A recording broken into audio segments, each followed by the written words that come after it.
물의 심판이 있기 전에 120년 전부터 하나님은 예고하셨어요. 심판하시겠다고.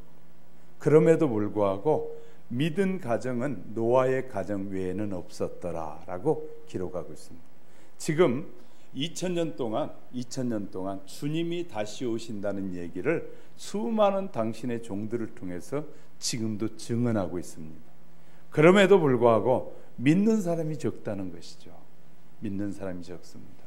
주님은 이렇게 우리를 사랑하시기 때문에 미리 되어질 일을 미리 공포해주고 알려주고 계십니다. 그런데도 이런 사실을 믿지 않으면 결국은 믿지 않는 그 사람에게 심판이 임한다는 사실입니다. 수많은 사람들에게 하나님 말씀하셔요. 이 천국에 대한 간증은 우리 교회에서도 몇 번 보여줬지만 엄청나게 많은 사람들이 보고 오고 있습니다. 때로는 신학 박사에게도, 때로는 과학자에게도, 천문학자에게도, 때로는 연약한 사람들에게까지도 하나님은 수많은 사람들에게 보여주고 있습니다. 여러분, 이렇게 하나님은 우리를 심판하시기 전에 뭐 하시는 분이라고? 말씀하시는 분이다. 할렐루야. 핸드폰도 내려놓고 이제 주님 하나님의 말씀만 바라보셔야 됩니다. 핸드폰이 여러분에게 아무런 도움을 주지 않아요. 여러분은 하나님의 말씀만이 저와 여러분의 인생에 영향력을 미친, 저와 여러분을 영원한 백성이 만든다는 사실을 기억하시면서 오늘은요, 하나님의 훈계를 소중하게 여기고 순종하는 신실한 우리 하영교회 성도 여러분이 되시기를 주님의 이름으로 축복합니다. 어느 마을에 부자와 가난한 사람이 나란히 살고 있었다고 해요. 부자는 유산을 받는 것이 많아서 항상 쌀이 창고에 넘쳤습니다. 그런데 가난한 이웃 사람들은 가난해서 항상 가난하면서도 불구하고 항상 웃음이 넘치고 더 가난한 집에 쌀을 나누어주고 있었습니다.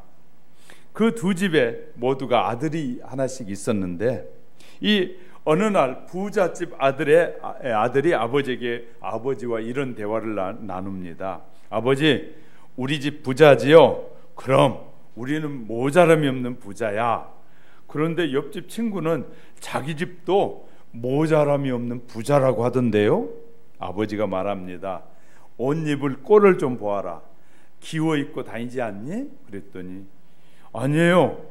기워 입었기 때문에 더 튼튼한 옷이라고 말하면서 헤어지지가 잘 않는다고 하던데요. 그래?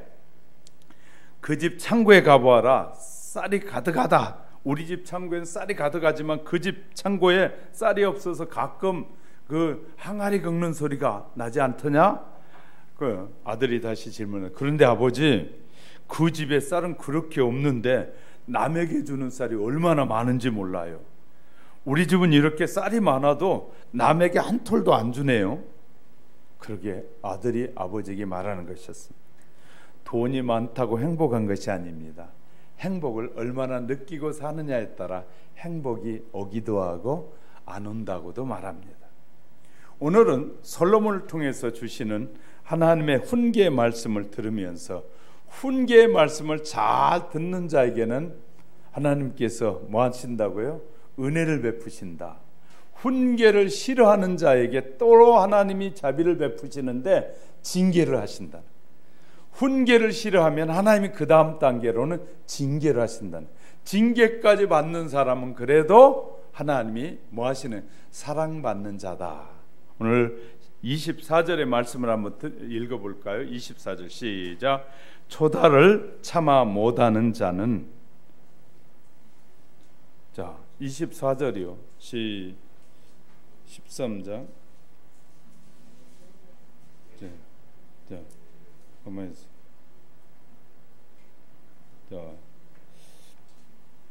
자 24절 시작. 매를 아끼는 자는 그의 자식을 미워함이라.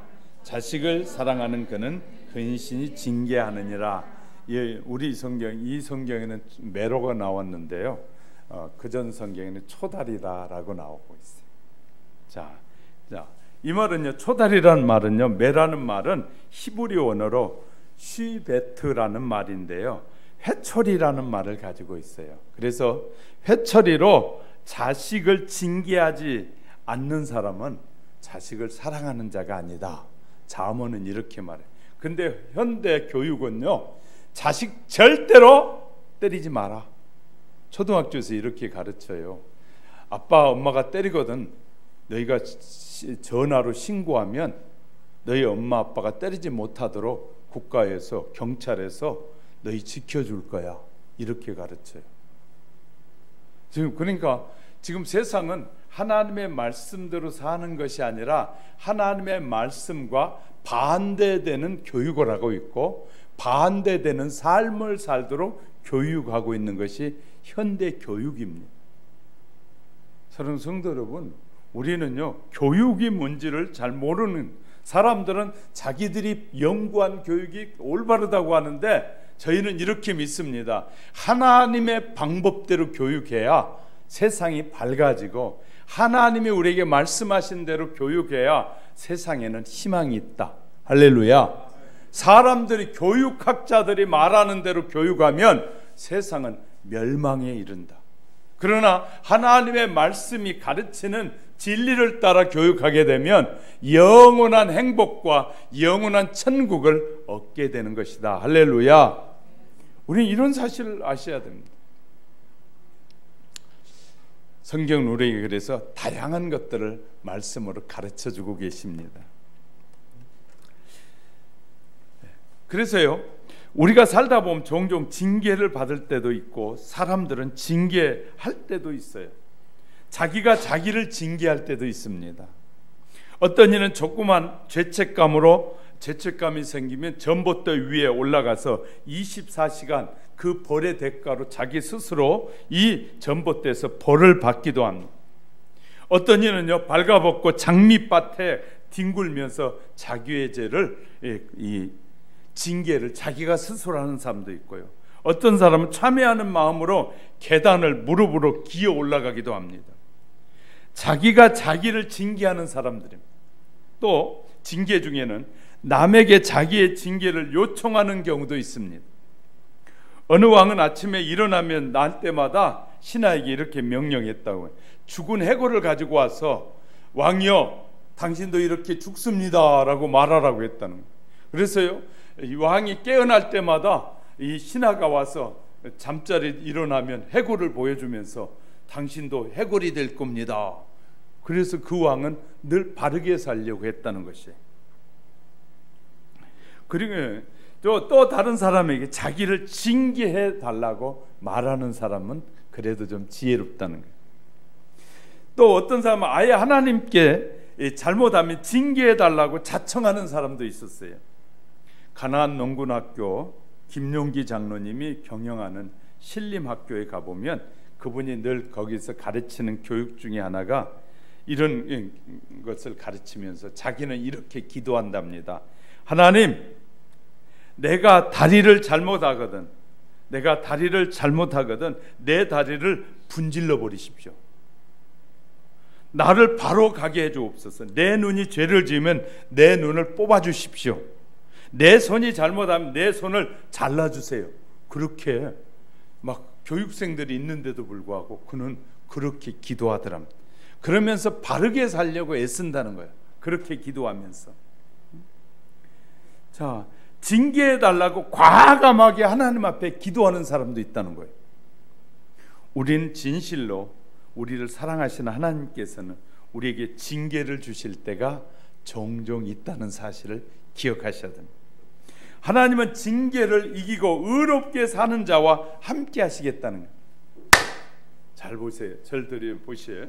하나님은 우리에게 때론 징계하시는데 그 징계를 소중하게 여기고 감사하는 자와 그리고 그 징계를 이겨내는 자와 하나님이 늘 함께 하시겠다는 거예요. 하나님은 저와 여러분에게 주신 징계를 통해서 이 징계가 내 인생을 파괴하는 것이 아니라 내 인생을 새롭게 하시는 하나님의 뜻이라는 사실을 알길 원하신다는 거예요. 자, 우리가 어떤 소원을 이루기 위해서는 애쓰는 것도 필요하지만 그 애쓰는 것 이전에 먼저 해야 될 것이 있는데 하나님을 의지하는 것입니다. 할렐루야.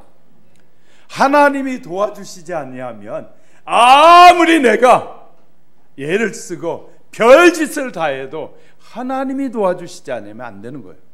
그래서요, 우리가 큰 사람이 되고 싶거들랑 먼저 하나님 앞에 도움을 구하는 자가 먼저 돼야 돼요. 그리고 나서 큰 일을 도모할 때 하나님께서 은혜를 주신다는 거예요. 할렐루야. 그래서 저와 여러분 먼저 하나님의 말씀을 믿음으로 말미암아 여러분이 먼저 무슨 일을 계획할지라도 먼저 하나님 앞에 기도하면서 시작하는 지혜가 있어야 된다고 성경은 우리에게 가르치고 있다고 말해요. 여러분이 계획하는 무슨 일이든지, 그래서 우리가 병원에 가서도 기도하잖아요. 하나님, 의사의 손길을 통해서라도 나를 치료해줘. 내가 병원에 안 가면 더 좋겠지만 어쩔 수 없이 병원에 갔다면 하나님이 의사에게 지혜를 주신 그 의사의 손길을 통해서라도 하나님이 건강이 회복되게 해주세요라고 기도하는 것은 지혜로운 방법이라. 우리는요, 하나님께서 특별히 오늘 솔로몬 통해서 지혜를 얻기를 원하시는 것이죠. 지혜는 훈계를 듣기 싫어하는 자녀들이 많습니다. 부모님이 훈계하면 듣기 싫어요. 또 그런 소리예요. 이런 자녀들은 잘 돼도 부모를 공경하지 않는다. 그런데 훈계를 잘 듣는 사람은 잘 되면 더 부모에게 효도한다는 거예요. 그래서 뭐든지 떡잎부터 안다는 말이 그래서 나오는 거예요. 부모가 뭐라 그러면 그래요, 알겠습니다, 잔소리인 줄 알면서도 들어줄 줄 아는, 그리고 그것이 좋은 것일 때는 받아들이는 사람은 크게 쓰임받을 수 있는 일꾼이 될 수 있다는 거예요. 그리고 나서 부모가 그래도 말 안 들으니까 매를 가지고 해초리를 떼면 경찰에 신고해가지고 우리 아빠가 때려요 하는 놈은 희망이 없다는 거예요. 부모가 때리면 해초리를 맞으면서 그래, 내가 잘못돼서 그런 거야, 내가 바르게 살아야지 하고 돌이키는 자에게는 희망이 있음을 우리에게 가르쳐주고 있어요. 우리 하영교회 성도 여러분, 오늘 징계란 어떤 의미를 가지고 있는지를 살펴가는 사이에 하나님께서 저와 여러분에게 더 큰 은혜를 주시기를 주님의 이름으로 축복합니다. 첫 번째 보겠습니다. 훈계 속에 들어있는 약속이 있는데, 훈계는 나를 사랑하는 하나님의 증거라는 것이. 본문 18절에 한번 읽겠습니다. 18절에 읽습니다. 시작. 훈계를 저버리는 자에게는 궁핍과 수욕이 이르거니와 경계를 지키는 자는 존영을 얻느니라. 훈계를 받기를 싫어하는 자에게는 궁핍과 배고픔과 체면을 손상하는 수욕이 따른다라고 말하고 있어요. 히브리서 기자는 말합니다. 히브리서 12장 6절에 보니까 주께서 그 사랑하는 자를 징계하시고 그의 받으시는 아들마다 채찍질 하심이니라. 여기서 징계가 없으면 사생하다라고 7절 8절에서 말합니다. 너희가 참음은 징계를 받기 위함이라. 하나님이 아들과 같이 너희를 대우하시나니 어찌 아비가 징계하지 않는 이 아들이 있으리요. 징계는 다 받는 것이거늘 너희에게 없으면 사생하여 참 아들이 아니니라. 징계가 있다면 사생아가 아니라는 참 아들이라는 뜻이에요. 아들은 징계한다는 것이에요. 징계한다는. 그래서 버나드 쇼는 이런 말을 했어요. 하나님께 이렇게 기도했답니다. 주여, 나에게 노하여 주시옵소서. 내가 말 안 들으면 나를 좀 때려 주옵소서. 내가 말 안 들으면 나를 좀 채찍질게 해주세요. 그렇게 했다는 거예요. 옛날 어느 교회 목사님이 무교병 쓴 나물이라는 그 설교를 드렸더니, 설교를 하고 났더니 예배가 끝난 후에 한 사람이 목사님에게 면담을 요청하는 것이었어요. 목사님과 마주 앉았는데 그는 품속에서 시퍼렇게 칼을 꺼내놓고 눈물을 흘리면서 말하기를, 나는 요즘 오늘 처음 교회에 나왔는데 목사님이 설교를 듣고 이 쓴 나물, 쓴 나물이 얼마나 소중한 것인가를 알았습니다. 내 인생에 쓴 일이 지금 있는데 이 쓴 일이 왜 일어나는지를 알게 됐습니다. 실은요, 제가 사업을 하다가 너무너무 힘들어서 좀 부채를 얻었었는데 그 부채를 얻어쓰고 빨리 안 갚았더니 얼마나 사채업자가 나를 쫓아다니면서 괴롭게 하는지 어느 날부터 내가 칼을 가지고 다니면서 그 사채업자를 만나면 죽이려고 칼을 품고 다녔다는 거예요. 그런데 오늘 목사님의 설교 말씀을 듣다 보니까 바로 인생의 징계라는 것은, 이런 징계가 있다는 것은 하나님이 나를 사랑한다는 것이고 나를 하나님께 나오게 하시려고 하나님이 이런 어려움을 주신 것을 깨달아서 너무너무 감사합니다. 징계는 바로 사랑이라는 것을 깨달아서 감사합니다라고 감사하고 돌아갔다는 것이. 부모가 자녀를 초매로 매질하였다고 하면 이는 사랑한다는 증거라는 거예요. 그러므로 징계를 받을 때는 하나님이 나를 사랑하셔 주신 것이라고 믿어야 한다는 거예요. 믿어야 한다. 우리나라에는 조상의 매라는 처벌이 있었다고 해요. 조상의 매. 왜냐하면 자식이 꼭 하지 말아야 할 못된 짓을 하면 아버지가 야, 회초리를 하나 만들어 가지고 와가지고 야, 나 좀 따라와라 데리고 가는데 어디로 가냐면 조상의 묘가 있는, 선친의 묘가 있는데 데려가서 아버지가 바지를 걷고 자식 앞에서 자기 다리를 회초리를 때린다는 거예요. 왜냐하면 내가 자식을 잘 못 관리해서 못 가르쳐서 이 자식이 이런 잘못된 길을 가고 있으니, 그러면 그 아버지가 스스로 자기의 다리를 치면서 고통스럽게 때리는 그 모습을 보면서 자식에게 교훈했다는, 그래서 조상의 매다라는 것이 우리나라에도 있었다고 합니다.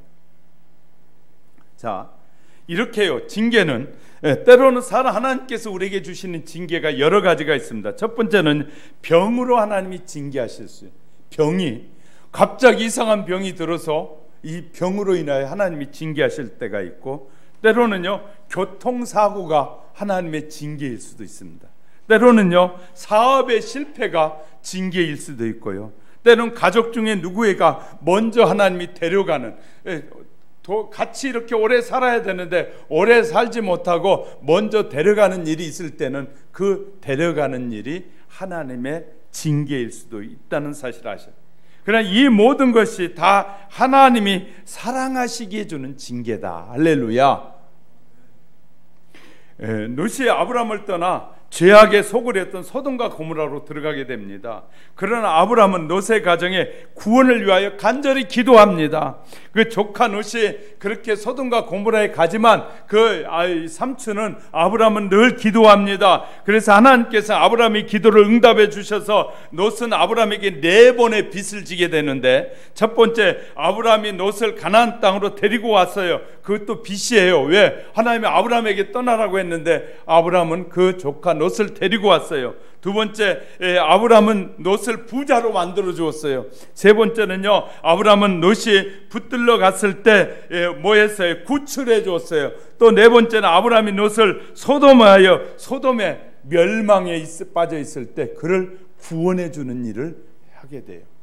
이렇게요 4번의 도움을 얻었는데, 놀라운 것은요 롯의 후손들은 아브람의 후손들을 4번이나 더 괴롭게 했다는 것이. 4번이나 언제 괴롭게 했느냐? 은혜를 은혜로 갚지 않고 이 악으로 보상했어요. 롯의 후손들이 모압과 아몬 자손인데 이스라엘 백성을 4번이나 괴롭혔는데 어느 때냐? 모압의 선지자 발람이 이스라엘 저주하게 하는 거예요. 뿐만 아니죠, 예후다 시대에 롯의 후손들이 이스라엘을 침공해 들어오긴, 여호사밧 시대에 또 이스라엘 침략합니다. 네 번째는 이스라엘의 이 성전을 무너뜨리는 일에 협력하는 일을 하게 돼, 롯의 후손들이. 그런데 하나님은 롯의 후손들을 향하여 4명의 선지자로 하여금 저주하기 시작합니다. 롯의 이 후손들의 이사야 선지자, 에레미야 선지자, 이 에스겔 선지자, 스바나 선지자를 통하여 하나님이 롯의 후손들을 뭐 한다고요? 저주의 예언을 하기 시작해요. 저주의 예언을 하는 것은 회개하고 돌아오라는 것이거든요. 그럴 때 돌아오면 복을 받지만 돌아오지 않을 때는 그들은 저주에 임하게 된다는 거예요. 두 번째, 훈계는 내가 하나님의 자녀라는 증거입니다. 두 번째요. 한번 읽어봅니다. 시작. 훈계는 할렐루야. 훈계를 받는다는 사실은 하나님의 자녀란 증거요. 자녀가 아니면 관심을 가질 필요가 없습니다. 우리가요. 우리 애들은 길거리에서 담배를 피우고 돌아다닌다든지 애를 들어 술을 먹고 아무데나 막 하고 하면 내 자식들에게는 뭐 하게 돼요? 데려다가 혼을 내고 막 뭐라 그러고 그러죠. 정신 차리라고 하죠. 그런데 다른 집 아이들이 그러고 있는데 가서 야 정신 빠진 놈아 지금 이럴 때냐고 뭐라 그러지 않아요. 누구기 때문에 한다고요? 내 자식이기 때문에 한다는 거예요. 그런 것처럼 하나님이 우리가 하나님의 자녀이기 때문에 때로는 어려움도 있고 때로는 시련도 줘서 정신 차리고 바르게 믿고 바르게 살라고 우리에게 때로는 뭐 하신다? 징계를 허락하신다는 거예요. 자, 이렇게요. 우리는 훈계를 저버리는 자에게 궁핍과 수욕이 이르거니와 경계를 지키는 자는 존영을 얻느니라. 하나님께서는 히브리서 기자를 통해서 말씀하시기를 12장 5절에 보니까 내 아들아 주의 징계를 경홀히 여기지 말며 그의 꾸지람을 받을 때에 낙심하지 말라. 훈계는 반드시 뜻이 있다는 것입니다. 하나님의 뜻이 들어있는데 경홀히 여긴다면 하나님을 경홀히 여기기 때문에 결국은 그것 때문에 손해를 보게 된다라고 말씀하십니다. 하나님께서 요나로 하여금 이 배를 타고 너는 니느웨로 가서 내가 너에게 주는 말을 외쳐라 그랬더니 요나가 니느웨로 가지 않고 어디로 갔어요? 하나님의 명령을 어기고 다시스로 가게 됩니다. 가는 요나에게 주신 징계가 있었습니다. 막 풍랑이 일더니 배가 막 곧 물에 빠질 것 같은데도 불구하고 풍랑이 일고 있음에도 불구하고 배는 빠지지 않고 배에 타고 있는 막 사람들을 못 살게 구는 것이에요. 풍랑이. 요나는 왜 풍랑이 일어났는지 분명히 알았어요. 바람이 풍랑을 일으키는 것이 아니라 하나님이 요나가 타고 있는 이 배에 풍랑을 일으킨다는 사실을 요나가 알고 있었다는 거예요. 그래서 요나가 이렇게 말합니다. 선장에게 나를 바다에 던지십시오. 그것이 바로 이 풍랑은 내가 하나님 앞에 불순종했기 때문에 하나님이 일으키는 풍랑이니까 나를 던지십시오. 그래서 요나를 던졌더니 그때 하나님의 큰 물고기를 준비했다가 그를 덥석 물게 했는데 그 고기가 뭐냐면 고래거든요. 그런데 우린 잘 아셔야 돼. 고래는요, 이 어류학자들이 말합니다. 뱃속에 먹은 모든 것을 4시간이면 다 소화한다는 거예요. 그런데 요나는요 3일 3일 동안을 그 안에 있었으면 녹지 않았어요. 놀라운 것이잖아요. 하나님은 잠수함을 준비해놨다가 큰 잠수함을 준비해놨다가 그냥 요나를 바다에 던지자 잠수함 속으로 탁 요나가 그 안에서 뭐하게 하시는 거예요? 회개 기도하게. 그런데요 물고기는 길을 잘 모르잖아요. 그런데 얼마나 정확한지 하나님이 준비한 그 물고기는요 요나를 어디에다 토해냈냐면 니느웨의 바닷가에다 탁 토해내고. 하나님은요 이렇게 철저하게 준비하시고 철저하게 가르치시는 분. 노아의 홍수의 때 사람들이 하나님이 징계하신다는 사실을 경홀히 여겼어요. 하나님 심판이 있어요. 정신 차려요. 졸지 말아요. 여러분 졸고 하나님의 말씀 안 들으면 지옥에 가요. 여러분 주의 말씀을 제대로 이해하지 못하면 안 돼요.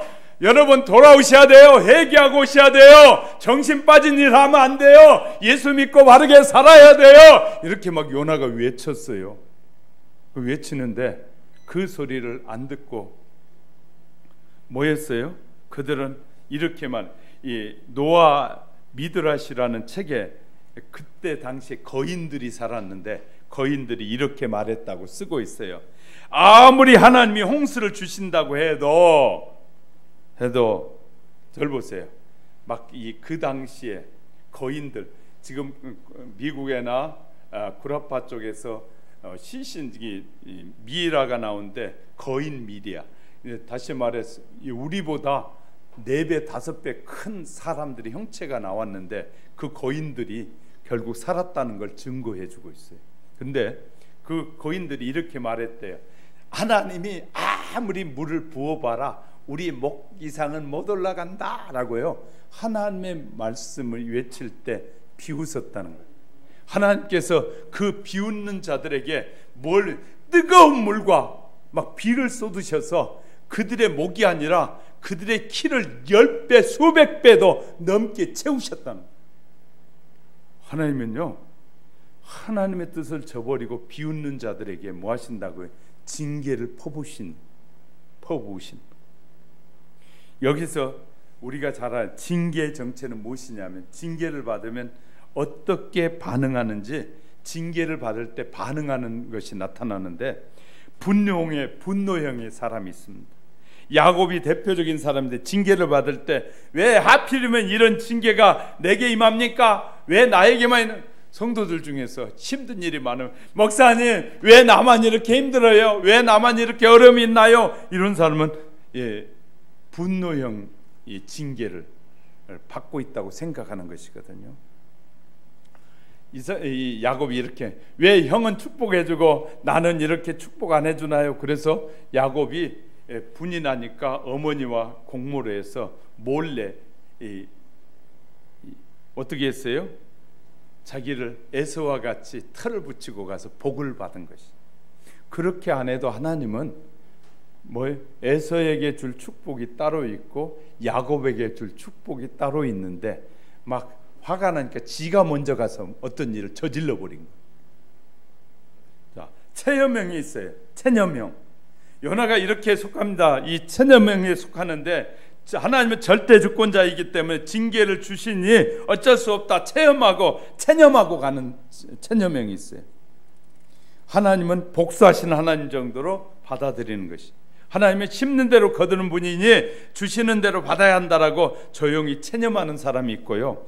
또 그래서 신약 성경에 기록한 이 로마 시대 온 세계를 지배하고 있던 로마에게는 아버지에게 절대 주권이 있었어요. 절 보세요. 로마 시대에는요, 자식을 낳으면 죽이고 살리고는 아버지의 마음이었다는, 로마법에는. 그래서 자식을 낳는데 마음에 안 들어, 그러면 이놈을 죽여버려. 그러면 그 아내가 힘들게 낳았음에도 불구하고 모든 생명의 주권은 아버지에게 있다고 했어요. 그래서요, 로마 시대는 아버지가 이놈은 살려 그러면 살리고, 낳았어도 죽여 그러면 죽였다는 거예요. 이런 주권자. 그래서 철저하게 로마에는 이 부권이 자식이 태어나는 순간 죽고 사는 건 아버지의 권한에 있었다는 거예요. 요나는 이 유형에 속해서 나 때문에 풍랑이 일어나서 나를 바다에 던지라고 했어요. 그리고 바닷속에 던짐을 받을 때도 어쩔 수 없이 운명이라고 그대로 받아들이는 요나는 뭐였어요? 체념형의 이 사람이었어요. 또 훈련형의 사람도 있어요. 하나님이 징계를 주시는 것은 나를 더 귀하게 쓰시려고. 누구예요? 욥이었어요. 욥은요 이렇게 말해요. 하나님이 나를 이렇게, 지금은 이렇게 나를 고통 가운데 있는 것은 나를 정금같이 쓰시려고 하는 겁니다 라고 롯은 이해했다고요. 그런데 제롬이라는 유명한 말을 했는데, 하나님의 최대 노여움은 죄를 범하는 사람에 대하여 노여워하지 아니하는 것이다. 우리가요, 하나님의 말씀대로 살지 않아도 하나님이 그냥 우리를 내버려 두는 것, 이것은 가장 큰 징계라.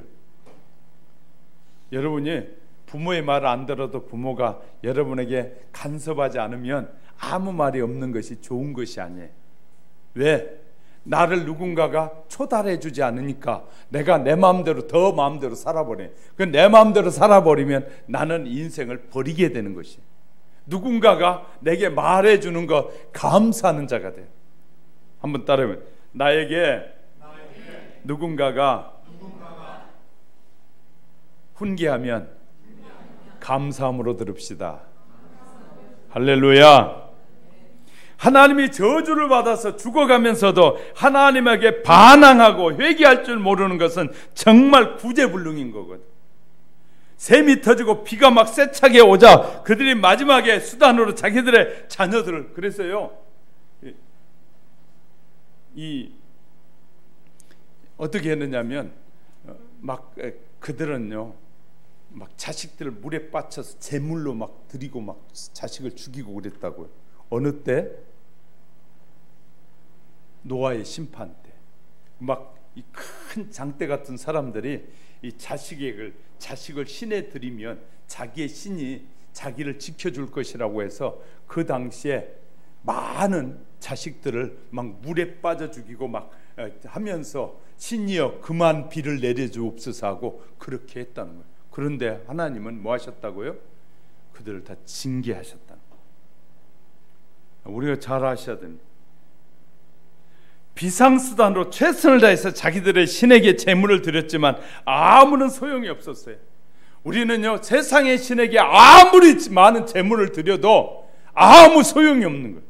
오직 하나님을 경외하고 하나님을 섬기는 것 아니고는 그 어떤 것으로도 우리가 우리 자신을 생명을 지켜낼 길이 없는 거예요. 할렐루야.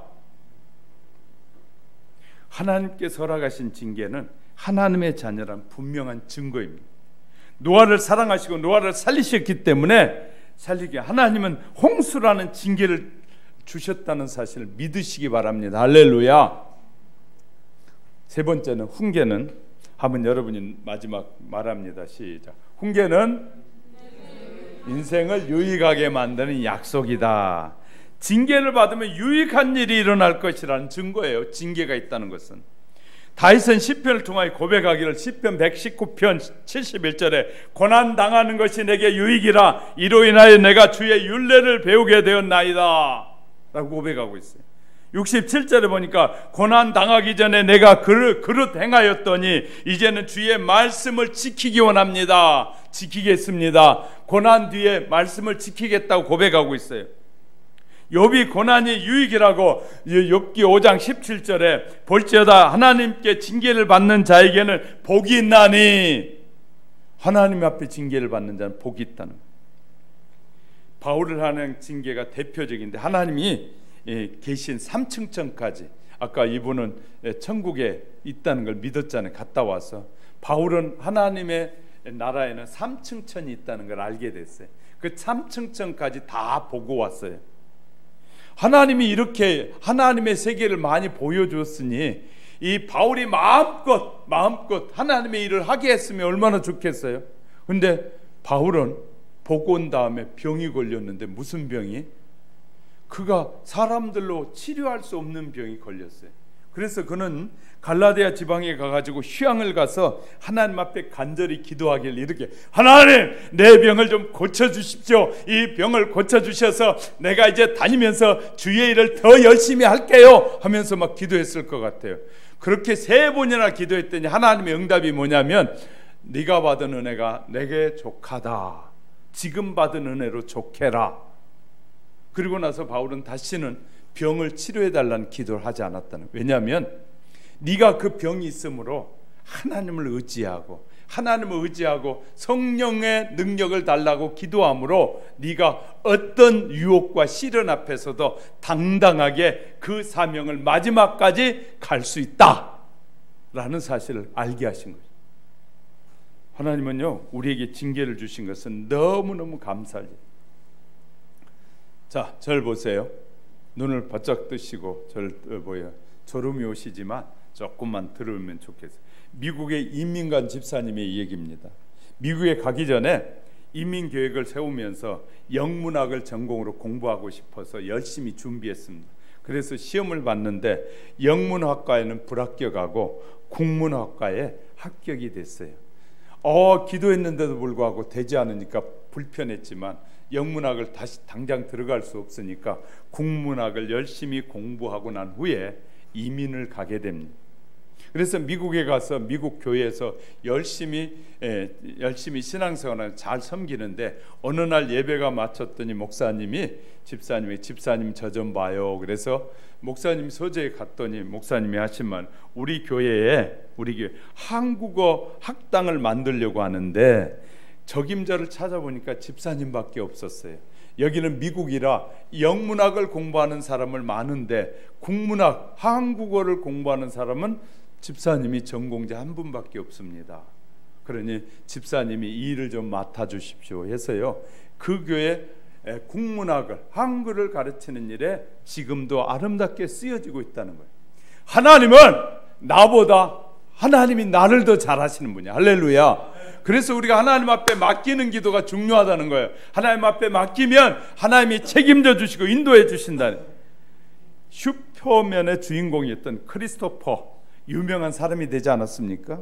그가 등장하는 영화는 관객들이 인산인해를 이루었거든요. 근데 그는 휘체를 타고 그가 95년대 승마 경기 중에 말에서 떨어져 불운하게도 전신마비가 와서 휠체어를 타고 살아가는 인생으로 바뀌게 됐어요. 휠체어를 타고 다니니 이제는 그의 모든 희망이 사라져 버렸어요. 근데 그는 이렇게 자기가 스타의 삶을 살았지만 이제는 그러면 어떻게 살아야 될까? 이것이 내가 이 스타일 때, 요새 스타들 그런 얘기 많이 하잖아요. 성폭행하고 막 그런 일이 많잖아요. 자기가 스타일 때 수많은 여성들에게 울렸고 어려움을 줬던 많은 일들 때문에 내가 이런 어려움을 당한다라고 생각하고 그는 회개하는 마음으로, 그러면 내가 휠체어를 타고 다니면서 할 일은 없을까? 그랬더니 그에게 자기는 생각지도 못했는데 영화 감독이 되면 좋겠다는 제안을 받고 생각해 보니까 영화 감독이 되면 좋겠다. 그래서 그는 영화를 찍는 감독이 됐다고 말하고 있어요. 그래서 그가 유명해졌는데 나중에 그가 신문 기자와 인터뷰하면서 말하기를, 나는 일함으로써 분노와 좌절 대신 해방감을 느낍니다. 많은 것을 빼앗겼지만 창조적인 길을 찾아낼 수 있게 된 것이 얼마나 중요한 행운인지 모릅니다. 징계를 통해서 내가 유익하게 됐다라고 말하고 있는 것입니다. 미국의 초대 대통령이었던 조지 워싱턴이 이 남북전쟁에 승리하고 나서 장관들과 이 장군들과 함께 둘러앉아서 음식을 먹고 축배를 들고 있을 때 한 장교가 워싱턴 어머니에게 이렇게 물어봤습니다. 어떻게 길렀기에 저렇게 자랑스러운 아들을 만드셨습니까? 그랬더니 워싱턴의 어머니가 이렇게 말하더랍니다. 우리 아들은 어머니의 말에 철저하게 순종하도록 가르쳤습니다. 그랬더니 하나님이 저렇게 들어 쓰시네요. 부모에게 순종하는 자가 하나님께 순종한다. 할렐루야. 부모의 말을 잘 듣고 따라가는 사람이 그 하나님에게도 순종하더라는 거예요. 그래서 많은 훌륭한 업적을 남기는 사람들은 대부분이 부모에게 순종하던 사람들이었다는 거예요. 또요, 구세군이 세계에 복음을 증거하게 된 시절에 윌리엄 부스는요, 구세군을 참 만든 사람인데 그 구세군의 창시자가 성도들과 사관들에게 늘 가르쳤어요. 뭘 가르쳤냐? 당신들은 어떤 경우에도 하나님의 말씀에 순종하고 공경하는 믿음을 가져야 됩니다 라고 늘 가르쳤는데, 그 위에 설교가였던 조 위트가 말하기를, 한 번은 구세군 사관생 70명이 모여있는 곳에서 이렇게 말했답니다. 여러분, 이번에 가서 선교해야 될 선교지가 생겼습니다. 여러분 다 가셔야 됩니다 라고 말했더니 70명의 사람들이 아무나 말하지 않고 아멘 그러더랍니다.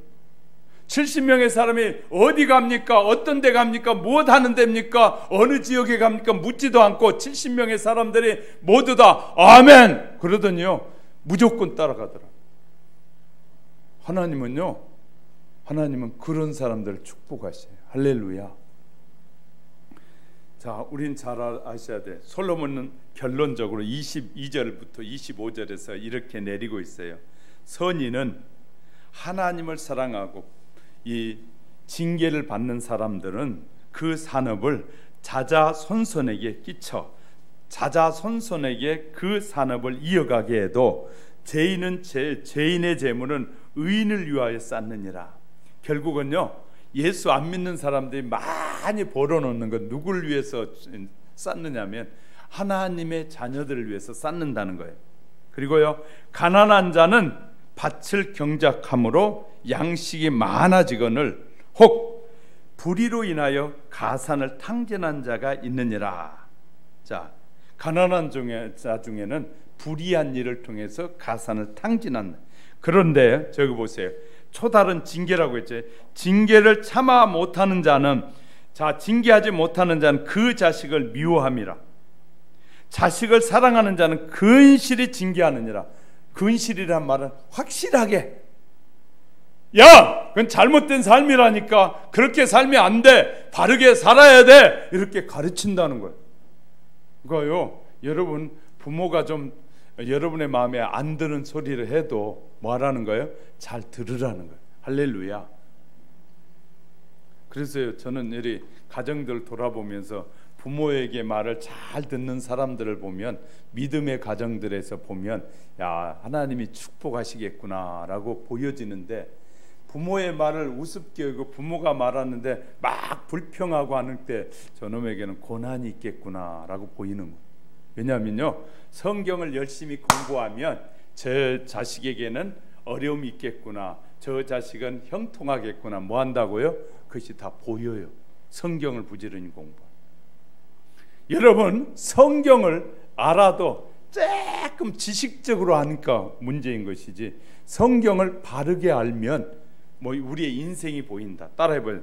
성경을 따라해요. 성경을 바르게 알면 내 인생이 정확하게 보인다.